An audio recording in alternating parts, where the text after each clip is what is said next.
Hi, this is Heather DeRome from heatherderome.ca and from the sonatasandpartitas.com.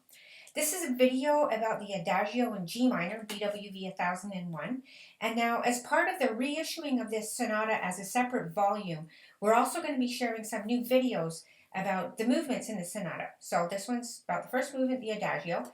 Now, the way the Adagio works is that it's in three sections, and the last section is a transposed copy of the first section. So the first section starts in G minor and it moves up a fifth to D minor, and then the last section starts on C minor and it moves up a fifth to G minor. And if you compare these two sections, they're pretty much identical.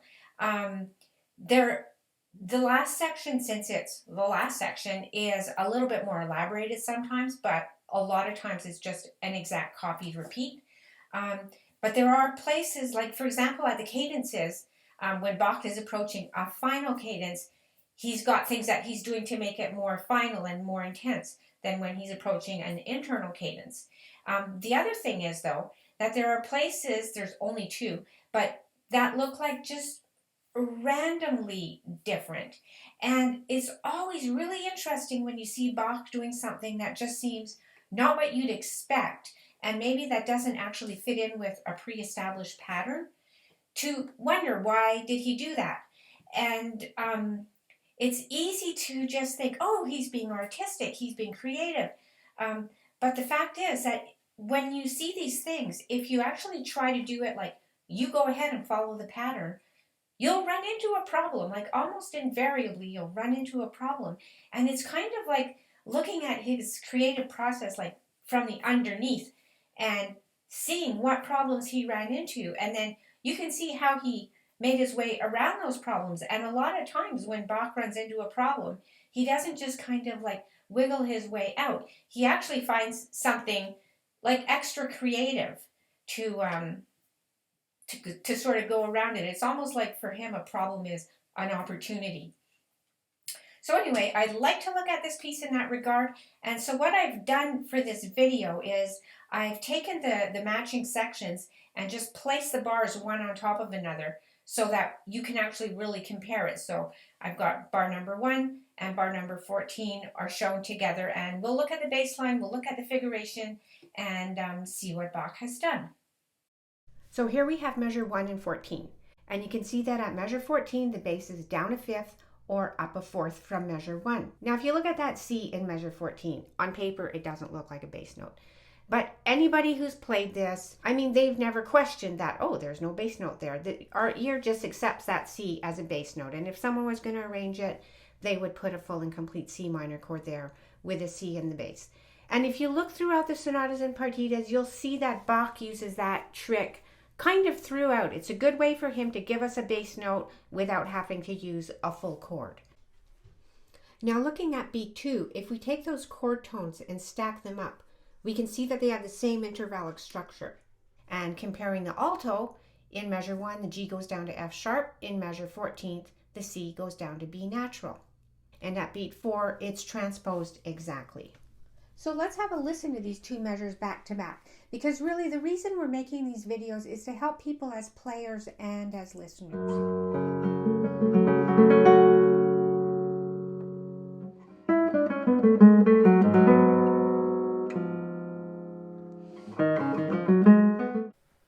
And now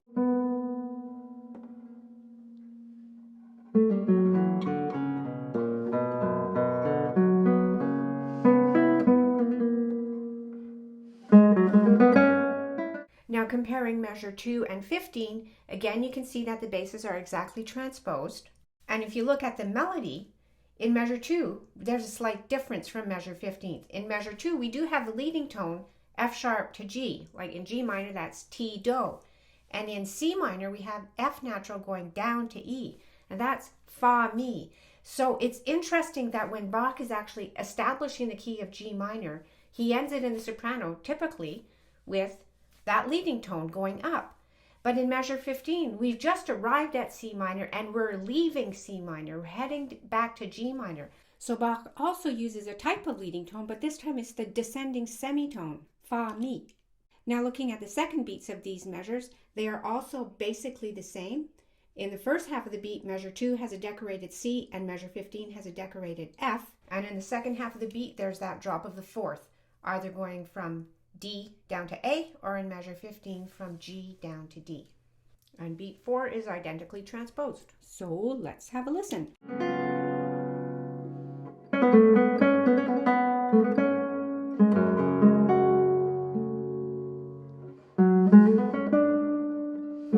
And now measure 15.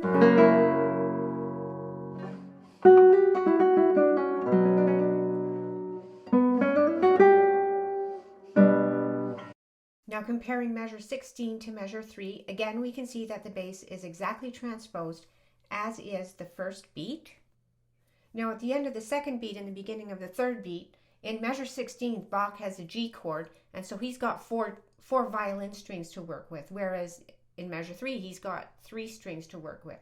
So there's a little difference there. And comparing the rest of the two measures, the figuration is either identical or very, very similar. So let's have a listen.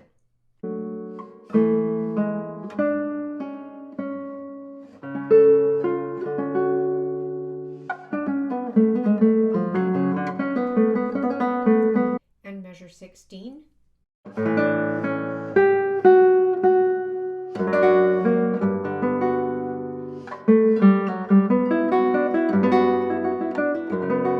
Okay, so now comparing measure 4 and 17, we can see that they're pretty much exactly the same. Now looking at that red circle, there are 2 notes in it.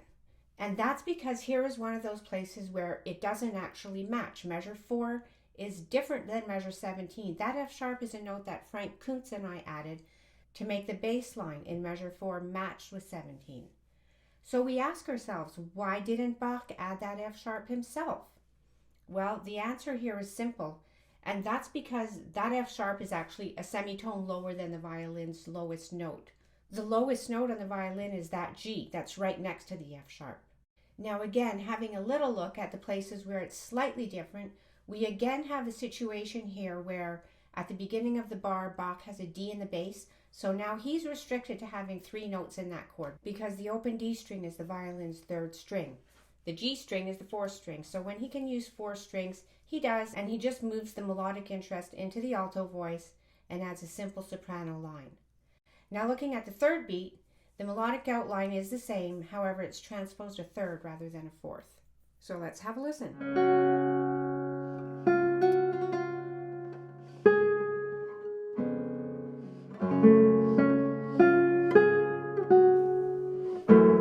And now measure 17.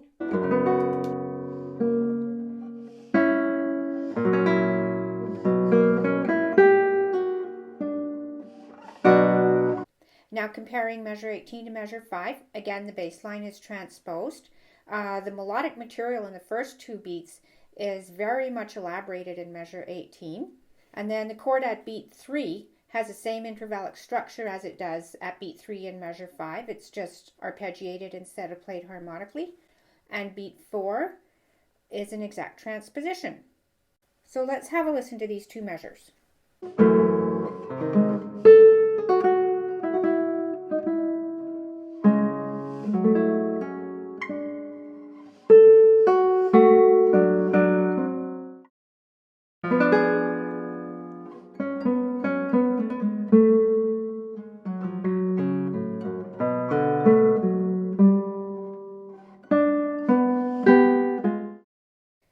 Now from here to the end, I've written in some chord names just to make it easier to talk about. But you see at measure 19, there's a D7 with a C in the bass, and there are 2 notes circled there. So again, that C is a note that Frank Kuntz and I added. Bach only has the A and F sharp there. But if you look at measure 6, you can see there's a nice descending bass line. There's an A7 with the 7th in the bass, and it resolves to the 3rd of the next chord, the F. And so you would ask yourself again, why didn't Bach do that at measure 19 and put that C in the bass? Well, here, I think the answer has to do with violin technique. In the Baroque period, they held the violin in the left hand. They didn't hold it in place with the chin. And so because of that, it was harder to shift, and they mostly did play in first position. So with the 2 notes that Bach wrote in, the A and the F sharp, That's the open second string and the first string way down in first position. If he wanted to add that C on the violin, players would have to move to the upper position, and the chord would require an awkward left hand contortion. Now there's another thing I'd like to address here. Looking at Bach's manuscript, you can see his A as a 16th note with the two little flags at the bottom. There are some people who have thought that those two 16th note flags were actually a D note. It's pretty easy to see when it's blown up that it is a 16th note, but there are some violin editions that actually have a D there. And there are also guitar players who play a D there. So just wanted to bring this to people's attention that if you are going to add a bass note, C is the correct note to add. So moving on, we can see that measure 19 at B2 is just a slightly elaborated transposition of what happened at measure 6. And then at beats 3 and 4, it's exactly the same, except that notice the slurring is different. So when you're playing it, make sure you articulate it differently. So let's have a listen.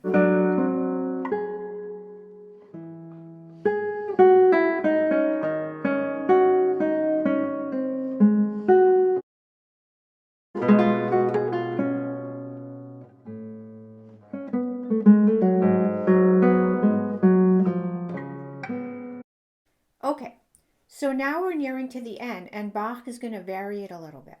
In the same way that at the beginning, when Bach was establishing his key of G minor, he had to make a bigger statement than when he was landing on C and going to head back to G minor. And here at the end, it's the same thing. He's arriving back to his home key, so he's going to make that a bigger gesture than when he arrived at the key of D minor where he needed to modulate. But let's have a look because it is still extremely similar. And looking at the chord names, we can see that it is transposed down a fifth. There's D minor to G minor, and then G minor down to C minor, and E diminished down to not A, but A flat. Looking at it a little bit more closely and not getting stuck on chords, because Bach actually didn't think in chords, that didn't exist then. He just thought of intervals above the bass. So you can see at beat 3 of measure 20, there's that C in the bass. And then if you follow that C on through to the downbeat of measure 21, that C carries through. Underneath that A flat chord, the C is still essentially in effect. And then it's repeated at the D7 chord, the 5-7, with the 7th in the bass. So that's the Neapolitan in measures 20 and 21. And that is the way that Bach always resolves his Neapolitan chords. Is there's the bass note, the Neapolitan has the third in the bass, in this case it's C, and he holds it over to the next chord, and it becomes what we call a 5-4-2 chord. Now just to point out one other thing, because we mentioned it at the beginning, look at how that 5-4-2 chord is resolved. That C in the bass wants to go to B flat. And look at the second beat, how Bach gives us that B flat as a quote-unquote bass note. Now I just think that's such a wonderful thing in this piece. How at measure 7, there's D minor to G minor to E diminished. So it's what we would call 1 to 4 to 2. But then when he's making it into a bigger statement, he doesn't have 1 to 4 to 2. He has 1 to 4 to flat 2. And that flat 2 chord always is used to herald either a final cadence or a really important cadence. So there's another thing I'd like to look at in this measure, a real little piece of magic, I think. So if you look at measure 7, beat 2, you have a D minor chord, and then in the bass, there's a C. So that C is the 7th of the D minor chord. It doesn't actually sound like a dissonance because it's the interval of a major sixth, but it is a dissonant note, and it does want to resolve. And it does resolve to that B flat, like the 7th always does, it resolves to the 3rd of the following chord. But then as it resolves to that G minor chord, there's a B flat and an A natural together. That A is repeated as a dissonance for sure, and then that A resolves down to the G just 2 notes later.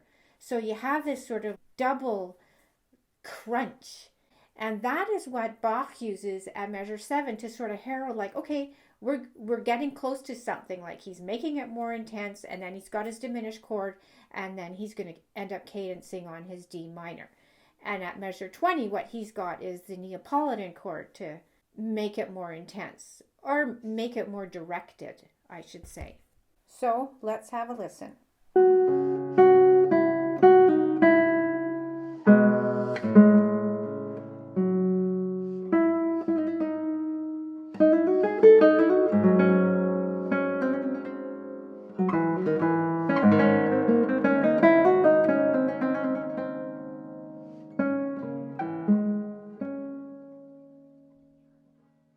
And now the last three measures.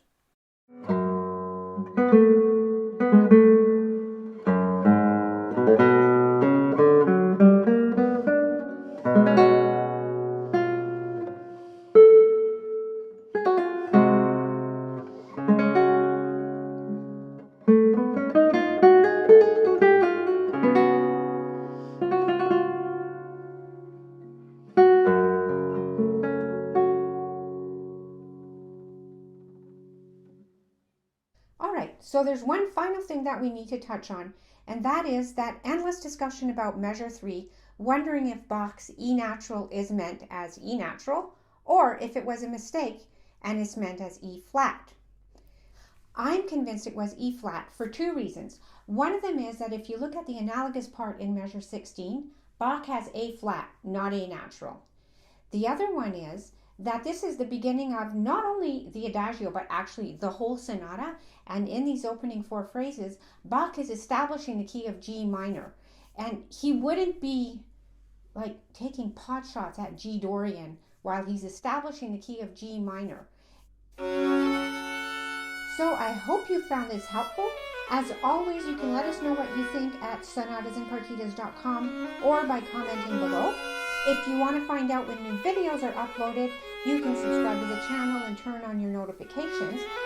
And if you want to find out when the book is available, you can subscribe to the newsletter. Or if you want to get the complete volume of all the sonatas and partitas, that's all available on our website at sonatasandpartitas.com.